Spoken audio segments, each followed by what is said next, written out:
again. So this is my April currently page, and as you can see, it's already decorated and it's already filled out.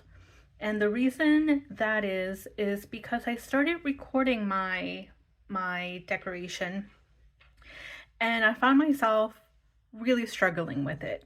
And I'm still not very happy with it, but I didn't want to, not that I didn't want to showcase my struggling with it, but it was just turning into a really long video. And it was turning into me peeling a lot of stuff off and putting stuff back down. So I thought I would just do a short and also just talk about it afterwards. So what I used was this Happy Planner sticker book, gold and black. And I wanted to use this because, like everyone here, I am watching all of the planning videos, right? And people are doing a lot of florals and spring and Easter. I wanted to do something different. I wanted to do something dark, not moody dark.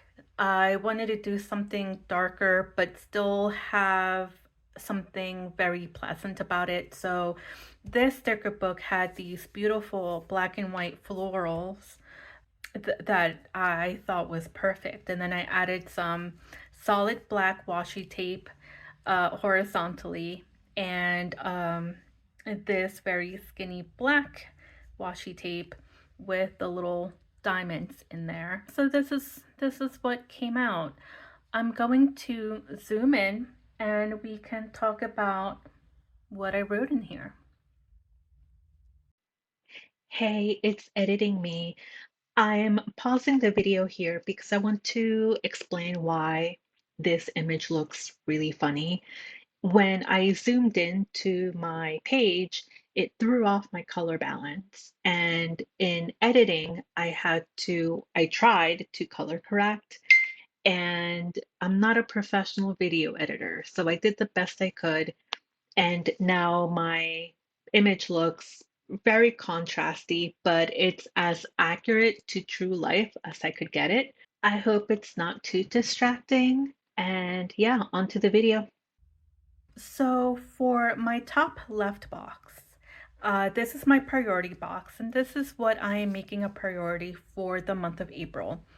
It's the same priorities I had last month.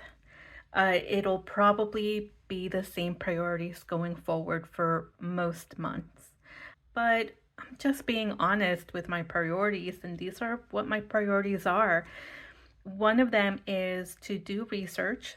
I have to research methodologies for my dissertation. And my other priority is to move my body, not necessarily work out, go to the gym, but I do want to move my body more. So that could look like walking around the block in between clients if I have enough time. That could look like taking stairs and, parking further away from the store and things like that. For this box on the top right hand corner, I wrote what is important to me for this month. And one of them is behavioral activation. Behavioral activation is a type of therapy that falls under the cognitive behavioral therapy umbrella. I think it's an offshoot of that. Now, I didn't learn CBT. My master's is in family therapy, couple and family therapy. We didn't learn CBT. This was 5, 6, 7 years ago.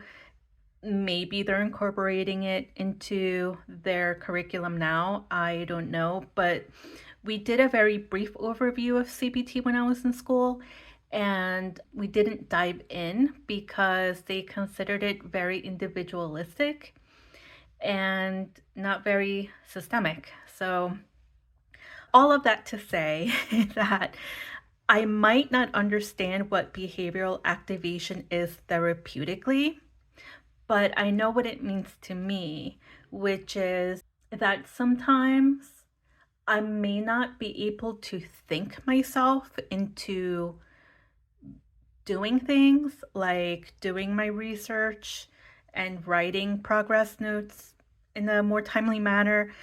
But if I were to only depend on my ability to think myself into doing these things, they would probably never happen. I've tried it before. So what behavioral activation reminds me of is that maybe I just have to do the thing that will eventually lead my thinking to be more in line with the things that I'm doing behaviorally. Apologies to any behavioralists out there or counselors out there that really do understand behavioral activation more accurately than I do, but I'm making it meaningful to me, and that's what matters, right? Activation is actually my word of the year, which I never decorated or filmed, and I guess I still can. I keep meaning to. It's on my rolling to-do list. I might still do it, but yes, activation is my word of the year. It's a very dynamic word. It makes me think of movement. The other important thing I wrote to myself is to be kind to myself. In other words, self-compassion. I beat myself up a lot over not activating, not being activated enough. I beat myself up for procrastinating on doing my research. And I always beat myself up over not looking the way I wish I did. I think self compassion is key to everything. Self compassion should really be the underlying constant preceding activation of any kind and productivity. Down here on the lower half of the page, I have my currently, what I'm currently reading, currently watching, and currently thinking about. I'm currently reading A Court of Thorns and Roses by Sarah J. Maas, Book 1. This is a series of 5 books, I believe, and I think, around chapter 20 of the first book. I think this book has like a million chapters, so being in chapter 20 doesn't mean that I'm very far ahead at all.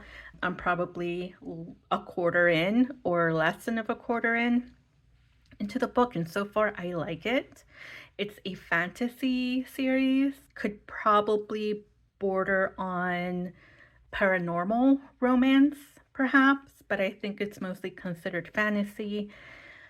The previous series I read from her is the Throne of Glass series, and that was a series of 8 books.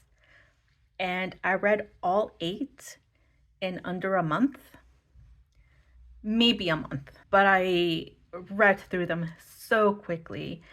A big reason I wasn't as productive as I wanted to be was because every spare moment I had, I was picking up my Kindle and reading it. So that series was amazing. And even though I'm not very far into A Court of Thorns and Roses, I think that so far I do like the Throne of Glass series better. I still like Thorns and Roses, but the Throne of Glass more. I feel like it had more of a story behind it. Like I said, I'm not that far into this book yet, so I might still like it more. But I'm perfectly happy reading it, don't get me wrong. I'm currently watching Downton Abbey. In my March currently page, I wrote that I was currently watching Downton Abbey season 1, maybe 2, and we are at season 4 now. I think we're towards the end of season 4. And that's been very enjoyable. And what I'm thinking about is what I was thinking about last month to is my upcoming surgery. I'm having a hysterectomy at the end of April, which might change. I'm going to try to push it further, maybe a month or two ahead. I'm also thinking about my body because ever since I was in the process of scheduling a hysterectomy, which began back in October of last year, I have been thinking a lot about what it means to have a uterus, what it doesn't mean. It's been making me reflect on what it means to be a woman.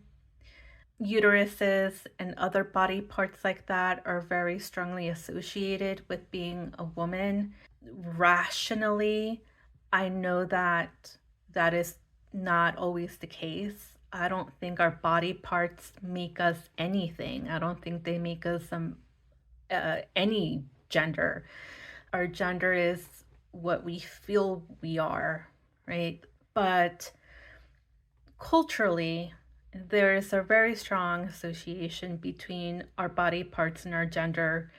And I have been reflecting a lot on my gender identity and not having a uterus. A uterus doesn't do anything, it doesn't release any hormones, it doesn't really have any function at all other than holding a baby. That's all it does. It's a my gynecologist calls it a baby bag. So it doesn't even have a function in releasing any hormones associated with being a woman, like estrogen. So just a lot of reflecting I've been doing over that. And reflecting on my uterus has led to me doing a lot of reflection over my body in general, the relationship I have with my body, the relationship that my family and even culture has with my body, specifically my uterus. I feel like for a lot of us who have uteruses, it can feel like they don't belong to just us. It can feel like they belong to our family or like they belong to our culture because of the expectations we have of having babies, the expectations that our parents have of having grandchildren. And I have a brother who gave my parents grandchildren, or who played a role in my parents being grandparents. And they are so happy. They are so, so, so happy being grandparents, but they will still, especially my mom, will occasionally bring up the baby issue with me. So a lot of reflection going on many levels and in many areas having to do with me and my body. So this is my currently page. Thank you for watching and thank you for listening, and I will talk to you later. Bye bye.